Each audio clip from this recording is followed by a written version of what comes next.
আসসালামু আলাইকুম রহমতুল্লাহ। Welcome to my channel Rafi Bidyaghar. Rafi Bidyaghar চ্যানেলের পক্ষ থেকে আপনাদের সকলকে ওয়েলকাম জানাচ্ছি। আমি এআর রনি। তো আজকে আমি আপনাদের মাঝে হাজির হয়ে গেলাম নতুন আরেকটি ভিডিওতে।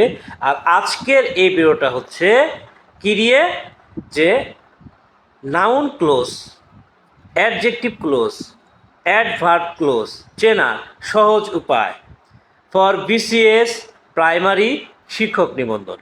ওকে, তো আজকে আমি আপনাদের বলে দেব যে noun clause, adjective clause, adverb close কীভাবে আপনি সহজেই ফাইন্ড আউট করে ফেলতে পারবেন। ওকে ওকে শুরুতে একটা টেস্ট রয়েছে যে আই ডু নট নো।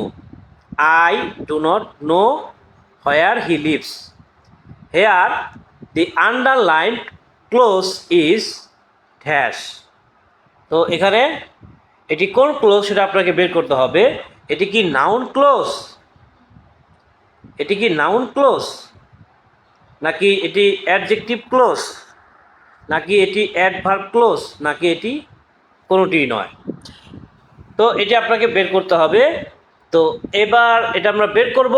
এটার উত্তরটা আমরা শেষের দিকে বলবো। যে এখানে আই ডোন্ট নো বা I do not know where he lives, here the underlined clause is noun clause হবে, নাকি অ্যাডজেক্টিভ ক্লোজ হবে, নাকি অ্যাডভার্ব ক্লোজ হবে, এটা আমরা শেষের দিকে বলবো। ওকে, এখন টেকনিকটাকে দেখি। এখন দেখেন যে এখানে আছে যে I know what he wants. তো এখানে হোয়াট হি ওয়ান্টস এই অংশটা যদি মধ্যে যদি দাগ দেওয়া থাকে, তাহলে এইখানে যদি জাস্ট আপনি ইট বসান, কি বসান, ইট, তাহলে যদি সেটি অর্থপূর্ণ মনে হয়, হ্যাঁ, এইটুকের মধ্যে এইটুকের পরিবর্তে যদি আপনি ইট বসান, যদি সেটা অর্থপূর্ণ মনে হয়, তাহলে সেটা অবশ্যই নাউন ক্লোজ। তাহলে সেটা অবশ্যই কি ক্লোজ, নাউন ক্লোজ। ওকে, তাহলে সেটা অবশ্যই নাউন ক্লোজ। তো এখানে আই নো ইট হয়, তাহলে এটা কি অর্থপূর্ণ হইল না, হইল না? অবশ্যই হইল। আই নো ইট মানে আমি ইহা জানি, তার মানে এটি বাক্য হইল। যেহেতু ইট বসানোর পরে বাক্য হইছে, তাহলে এটি অবশ্যই নাউন ক্লোজ। এবার we know Nazrul as a rebel poet. আমরা নজরুলকে জানি একজন বিদ্রোহী কবি হিসেবে। আমরা নজরুলকে জানি একজন বিদ্রোহী কবি হিসেবে জানি। তো এখানে দেখেন অ্যাজ এ রেবেল পোয়েট, এই যে অ্যাজ এ রেবেল পোয়েট, এই ক্লোজটার আগে নজরুল রয়েছে, যেটি একটি নাউন। যেহেতু এখানে নজরুল কথাটা আছে, এটি একটা নাউন। তো কোনো ক্লোজের আগে যদি নাউন থাকে, তাহলে সেটি অবশ্যই অ্যাডজেক্টিভ ক্লোজ, সেটি অবশ্যই adjective clause.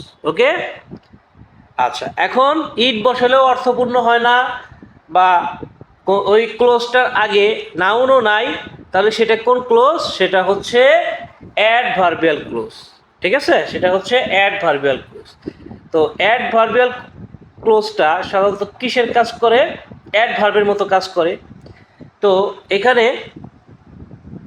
Wait here till he comes, wait here till he comes. তো এই যে এই ক্লোজ, এইটার জায়গায় যদি আমরা ইট বসাই, ওয়েট হেয়ার ইট, হ্যাঁ, অপেক্ষা করো এখানে, তাহলে কি এটি অর্থপূর্ণ হইল?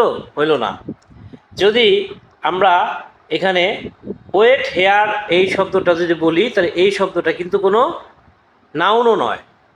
অর্থাৎ হেয়ার যে শব্দটা আছে এখানে, এই শব্দটা কিন্তু কোনো নাউন না। তো যেহেতু এটি নাউন নয়, হ্যাঁ, এটি এই ওয়ার্ডটাই, এই হেয়ার মানে এখানে, কোথায়, এখানে। তো এখানে এই এখানে, কখন, কোথায়, কিভাবে, এই তিনটে দিয়ে প্রশ্ন করে যদি উত্তর পাওয়া যায়, কখন, কোথায়, কিভাবে, অর্থাৎ ক্লোজের আগে যে শব্দটা থাকবে, ক্লোজের আগে যে শব্দটা থাকবে, সেটার মধ্যে যদি কখন, কোথায়, কিভাবে, হ্যাঁ, অপেক্ষা করো টিল হি কামস, অপেক্ষা করো এখানে, তাহলে কোথায় অপেক্ষা করো? এখানে। তাহলে কোথায় দিয়ে প্রশ্ন করে উত্তর পাওয়া গেছে, অর্থাৎ এক কথায় কখন, তারপরে কোথায়, এবং কিভাবে। কখন, কোথায়, কিভাবে, এই তিনটা দিয়ে প্রশ্ন করে উত্তর পাওয়া যায়। অর্থাৎ যে ক্লোজ দিবে তার আগে যে শব্দটা থাকবে সেই শব্দটা যদি কখন কোথায় কিভাবে দিয়ে প্রশ্ন করে উত্তর পাওয়া যায় তাহলে সেটি অ্যাডভার্ব ক্লোজ। তাহলে সেই ক্লোজটাকে আপনি কী হিসেবে দাগাবেন? অবশ্যই সেটাকে অবশ্যই অ্যাডভার্ব ক্লোজ হিসেবে দাগাবেন। ওকে ওকে, এবার আমরা টেকনিক জেনে নিলাম। টেকনিক জানার পরে এখন আমরা যে কোশ্চেনটা প্রথমে দিয়েছিলাম সেই কোশ্চেনটা ব্যাখ্যা দেব যে এটা কোন close. I do not know where he leaves. তো এই যে হোয়ার হি লিভস এই জায়গায় যদি আপনি ইট বসায় দেন, I do not know it হয়, তাহলে তাহলে কি হয়? I do not know it, I do not know it. তাহলে কি এটি বাক্য হইল না বাক্য হইল না? অবশ্যই এটা বাক্য হইল, মানে বাক্যটা অর্থপূর্ণ হইল। তাহলে অর্থপূর্ণ হইলে অবশ্যই এটিকে আপনি কী হিসেবে দাগাবেন? নাউন ক্লোজ হিসেবে দাগাবেন। ওকে ওকে, আশা করি নাউন ক্লোজ, অ্যাডজেক্টিভ ক্লোজ এবং অ্যাডভার্ব ক্লোজ আপনি সহজেই পরীক্ষায় কিন্তু আইডেন্টিফাই করে ফেলতে পারবেন।